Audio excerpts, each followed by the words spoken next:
Azure Lane has finally come to a close. It's been a while, but it finally ended, and I have to say, I'm sorry for the movie. I'm sorry. I have to tell them it was better than your show. Don't shoot me. I'm sorry, but it's the truth. The show was better than K-Don Collection. It really was. I went to rewatch K-Don Collection, even the movie, and I was comparing the two. And they have their similarities and they have their differences. With K-Don Collection, it mostly focused on one character. And also, it wasn't really more focused about the war, but more focused about the girl and her development and getting to know the other characters throughout the franchise. That's pretty much it. Only towards the ending when things got really serious, and then you discover the secret of their world, and then the movie, which made things go crazy, and the movie, I really enjoyed the movie, and then the season 2 is coming up, so I can't wait for that. But that's it. Other than that, it does focus on other characters. Even the little munchkins get their own episode, but it's about Curry and stuff, and it's about them getting along or anything else. But that's it about your show. The animation's still good. The song is good.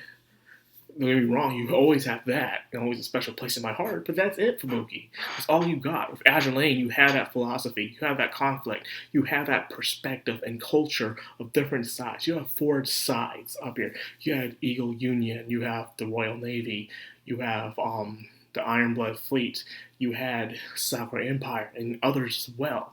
In each one, when you went to each place, you can feel the culture, the environment of those places. You also have the interesting designs, the Royal Navy, and their accents, the way they act, their design. You have Eagle Union and their stuff, and then you had Sakura Empire and how everything's trees and cherry blossoms, and there were yokai, and then you had barely of the Iron Blood Fleet, which I love. And speaking of the Iron Blood Fleet, why now we see Bismarck at the very freaking end? At the end of the show, we see Bismarck. Like, yo, I need these figurines so they can complete me. Well, anyways, I'm not getting much into the episode because only more, well, really the more the philosophy and the resolve of the characters more than anything else. Even down to the sirens were pretty interesting to look at, you know. Especially the one that showed up latest, Yurgen, whatever her name is. She's my favorite, and she only had like really 2 episodes to show herself, and I loved her already compared to the other sirens I've seen. You know how she was more about the excitement and destruction of war, even when she lost her body and she was just a head, and she was even teasing the leader and stuff. It was hilarious. I enjoyed her character very much compared to the other sirens. And people did say that she's one of the most the insane kind of character, the one that's no care for her own well-being. She just wants to have a good time.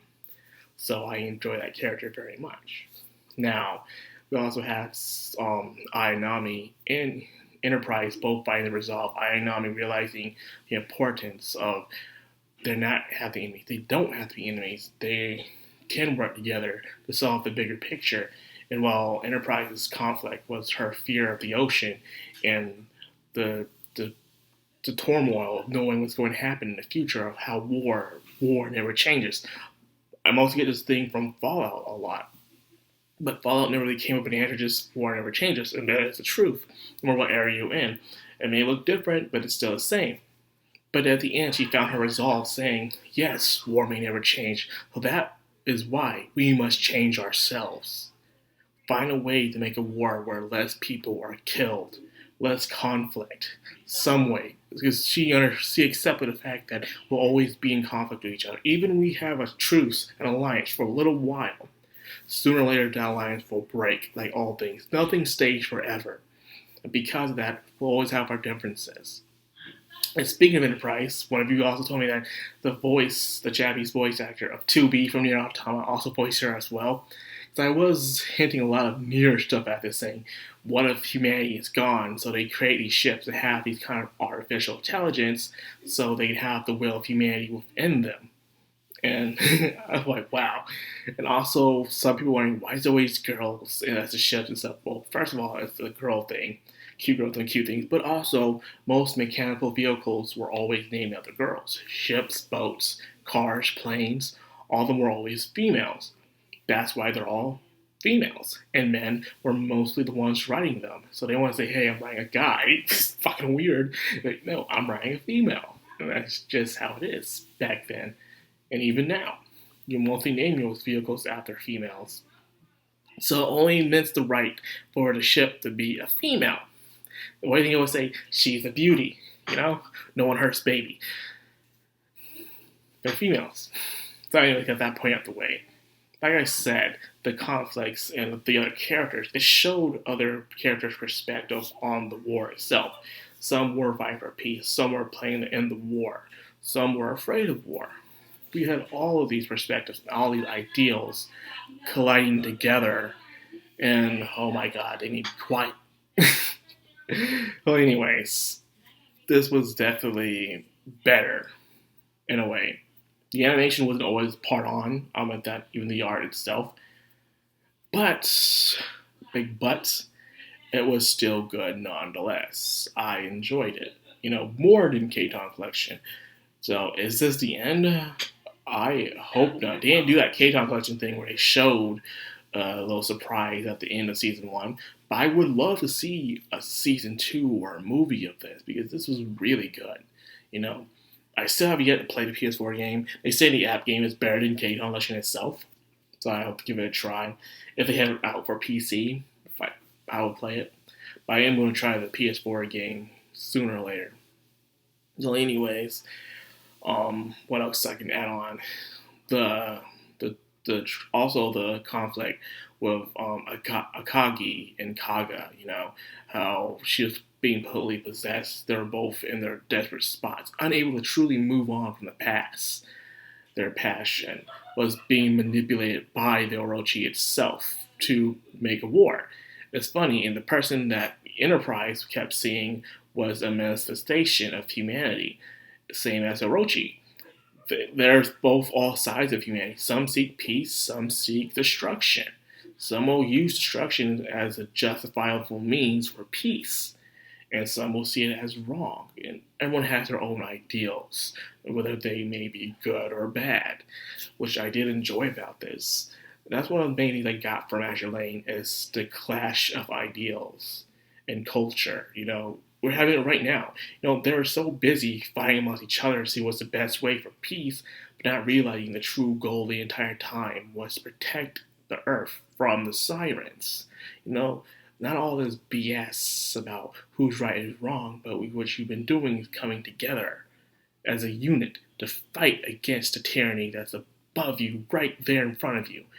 Something that's kind of going on right now of our own little pandemic. We're arguing on Twitter and doing nonsensical stuff, arguing about the dumbest things instead of just finding a way to survive and overcome this trial that we're having right now. Instead, which is just ridiculous. I see these grown-ass people, these celebrities, just being a bad example. And I'm not trying to get too up into it, but I'm seeing a reflection of it. So this show was good, really, for me to really relate and to see that. It's very interesting. Of course, not everyone saw it the way I did as well. They had their own way of seeing it, and that's just understandable. That is the means of perspective. You don't have to understand the person's perspective. You don't have to agree with the person's perspective. Just respect it, and don't stomp over it. Don't, spit on it, because it's their perspective. You don't know what's spitting on your perspective. They can challenge it, but don't spit on it. Well, anyways, I hope there will be a season 2, or hell, even a movie with it, because I would love to see more of this. This is good. Plus, please show more of the Iron Blood fleets, please. I would love to see more of Z-23 and Bismarck. Bismarck only made one freaking appearance. She didn't do anything. Why? But anyways, also, I need to find some figurines. I think I need to find some figurines of the series because I enjoyed it. I really did. And it's gone. And I'll have to wait for a dub, the last 2 dubs come out, but who knows? Because Funimation says they're taking a little break from their thing. And until then, we just wait. And I guess I'll play the game. I don't know what I'm going to do. Honestly, play some games on my YouTube channel, but I haven't done that in a long time. I might just do it, whether people are watching or not, just to pass time. I am still doing my job at sanitizing the stores. Who knows how long that's going to last. They're saying they might close down some, but as long as people are out there, don't need someone to clean up the mess, and that's where I come in. Contract work, baby. Well, anyways, that's all I got for this video. I hope you guys enjoyed this ride with me. I surely did. I hope we get to ride it again, because I truly did enjoy Azur Lane, and I thank you for watching it too. So if you enjoy my content and you like what I do, like, comment, subscribe, and of course hit the bell icon. This has been the Madcrownxox on Anime, signing out.